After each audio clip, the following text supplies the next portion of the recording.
เขาลือว่าเจ้านั้นเป็นสาวแล้วโอ้โอ้น้องแก้วโตแล้วหรือนี่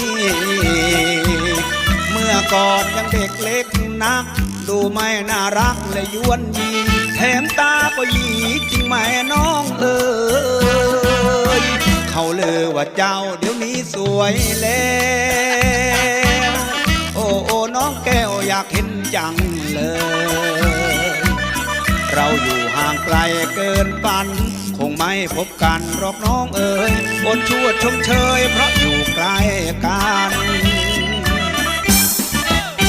น้องอยู่เมืองจันทร์พี่อยู่สุพรรณ